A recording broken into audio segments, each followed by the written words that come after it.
Salam, selamat pagi Ibu Bapak, saudara-saudara yang dikasihi Tuhan. Kita berharap bahwa kita semua dalam kondisi sehat, sukacita menyambut hari ini yang Tuhan anugerahkan bagi kita. Mari saudara-saudara, sebelum kita beraktivitas, kita bersama-sama mempersekutukan diri untuk beribadah kepada Tuhan. Pertolongan kita adalah dalam nama Tuhan yang menjadikan langit dan bumi. Kasih karunia dan damai sejahtera dari Allah Bapa kita dan dari Tuhan Yesus Kristus menyertai kamu. Amin.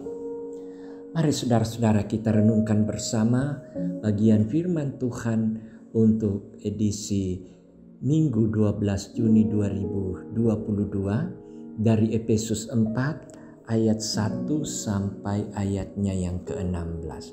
Efesus 4 ayat 1 sampai 16. Mari kita berdoa. Kepadamu Tuhan, kami boleh datang membawa hidup kami. Kami datang bersujud dan bersyukur. Allah melayakkan kami untuk bisa diperkenankan dengan semua orang-orang kudus-Mu di segala tempat, untuk merayakan dan menyambut hari yang Engkau kuduskan pada hari ini. Kiranya kehidupan kami boleh berkenan di hadirat-Mu Tuhan. Dan kini kami merindukan firman-Mu, supaya firman itu menuntun dan menerangi hati kami. Kami mau beraktivitas secara khusus beribadah kepadamu hari ini. Terangilah kami ya Roh Kudus, supaya kami memahami firman-Mu. Dan kami mohon pengampunan dari Tuhan. Kiranya kami dilayakkan membaca, mendengar, dan merenungkan firman-Mu. Bersabdalah ya Tuhan, kami sudah sedia mendengarnya. Di dalam nama Yesus Kristus Juru Selamat kami sudah datang berdoa. Amin. Efesus 4 ayat 1 sampai 16. Firman Tuhan. Sebab itu aku menasihatkan kamu, aku orang yang dipenjarakan karena Tuhan, supaya hidupmu sebagai orang-orang yang telah dipanggil berpadanan dengan panggilan itu.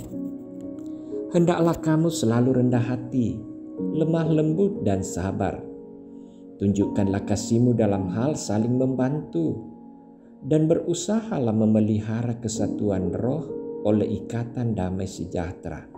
Satu tubuh dan satu roh, sebagaimana kamu telah dipanggil kepada satu pengharapan yang terkandung dalam panggilanmu. Satu Tuhan, satu iman, satu baptisan, satu Allah dan Bapa dari semua.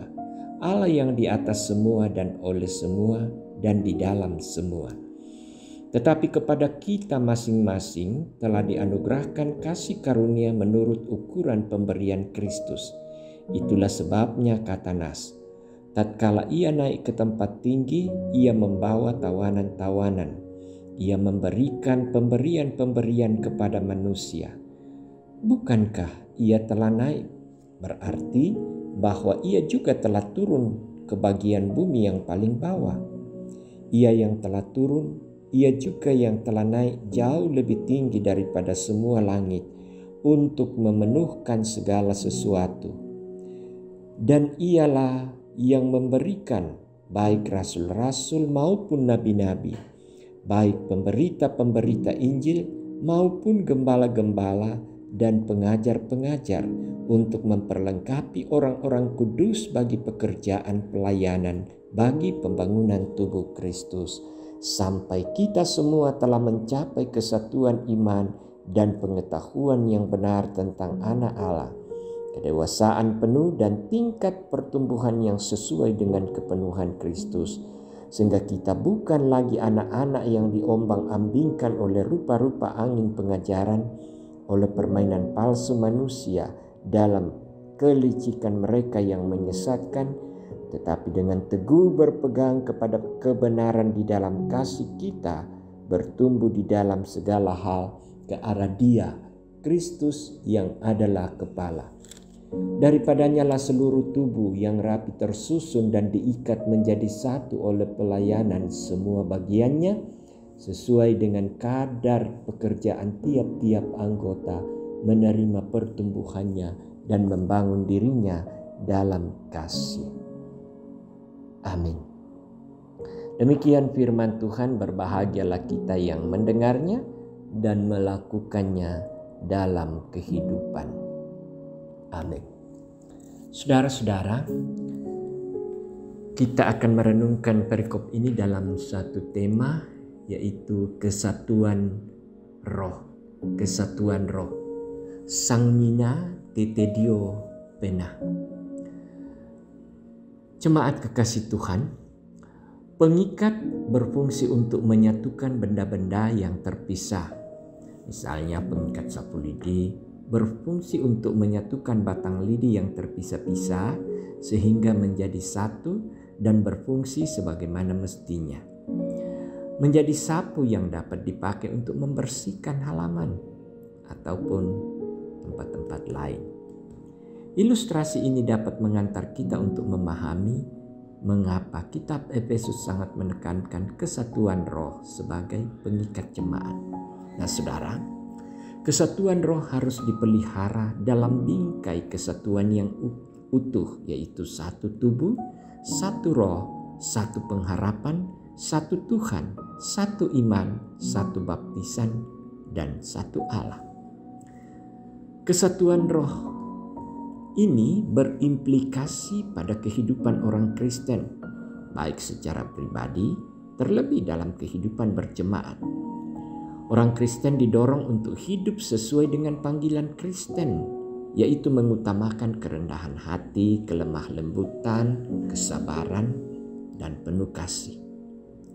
Perbedaan-perbedaan karunia yang ada pada diri setiap anggota jemaat, terutama pada para pemimpin dalam jemaat, itu diberikan oleh Allah agar jemaat saling melengkapi untuk pembangunan tubuh Kristus.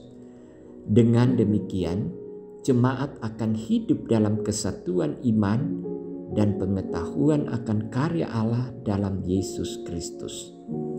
Selain itu, melalui karunia-karunia yang diberikan dapat membentuk jemaat menjadi pribadi yang sempurna, matang dan dewasa dalam Kristus. Artinya memiliki iman yang teguh, yang tidak mudah terombang-ambing dengan rupa-rupa pengajaran palsu yang merongrong jemaat.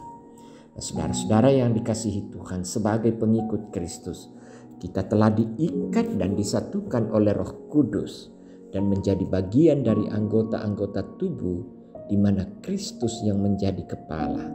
Karena itu, mari kita tetap memelihara kesatuan sebagai perwujudan keluarga Allah. Amin. Mari saudara-saudara kita berdoa. Kami bersyukur Tuhan bahwa mengawali hari yang Engkau kuduskan dan khususkan ini, di dalam kami dipanggil untuk merayakannya, untuk memuji dan memuliakan-Mu Tuhan. Kami telah mendasari kehidupan hari ini dengan firman-Mu. Terima kasih ya Roh Kudus untuk penyertaan-Mu, sehingga kami boleh dituntun untuk memahami bersama tentang firman ini. Bapa kami di dalam surga, kami menyerahkan segala aktivitas yang bisa kami lakukan pada hari ini, secara khusus Tuhan di dalam mempersiapkan diri bersama-sama untuk menuju bait-Mu yang kudus, beribadah, bersekutu, memuji dan membesarkan nama Tuhan. Tuhan, karuniakanlah kami perlindungan, karuniakan kami kekuatan dan kesehatan. Dan biarlah aktivitas-aktivitas lain yang kami lakukan pada hari ini juga Tuhan menyertai kami, sehingga hari ini kami boleh jalani tetap dalam suasana sukacita, semangat, dan penuh keyakinan bahwa Allah selalu menyertai kami dan berkat-Mu selalu tersedia bagi kami. Kami berdoa Tuhan buat saudara-saudara kekasih kami yang dalam pergumulan oleh karena sakit penyakit. Ada juga saudara-saudara kami yang berduka oleh karena keterpisahan dengan orang-orang terkasih mereka. Tuhan, Engkau yang mengenal mereka, baik yang sakit maupun yang berduka. Tuhan yang akan memberikan pemulihan, Tuhan yang akan menghiburkan mereka. Karena kami percaya Tuhan tidak akan membiarkan anak-anaknya untuk larut dan jatuh dalam suatu pencobaan hidup. Bapa di sorga, berdoa buat anak-anak kami. Berkatilah mereka yang Engkau telah persembahkan dalam keluarga kami, dalam pertumbuhannya, dalam pendidikannya, dalam pencarian kerja mereka. Tuhan akan berkati sehingga kami menyaksikan bersama bahwa kasih-Mu nyata dalam kehidupan anak-anak kami. Engkau merancangkan hal yang damai dan sejahtera. Bapa kami yang di sorga, terima kasih untuk persekutuan hari ini. Kini dengan sukacita kami mau berarak menuju bait-Mu yang kudus untuk menyembah-Mu, memuji, memuliakan segala karya yang Tuhan telah lakukan dalam kehidupan kami. Bapa, inilah doa kami berdoa kepada-Mu Tuhan. Dalam nama Yesus Kristus, Tuhan dan Juru Selamat kami. Amin. Saudara-saudara yang dikasihi Tuhan, mari mempersiapkan diri untuk bersama-sama menuju bait umat Allah untuk bersama menyembah dan memuji Tuhan. Mari saudara-saudara terima berkat Tuhan. Tuhan memberkati engkau dan melindungi engkau. Tuhan menyinari engkau dengan wajah-Nya dan memberi engkau kasih karunia. Tuhan menghadapkan wajah-Nya kepadamu dan memberi engkau damai sejahtera sekarang dan selamanya. Amin. Demikian ibadah kita pagi hari ini. Selamat hari Minggu dan selamat beribadah. Tuhan memberkati.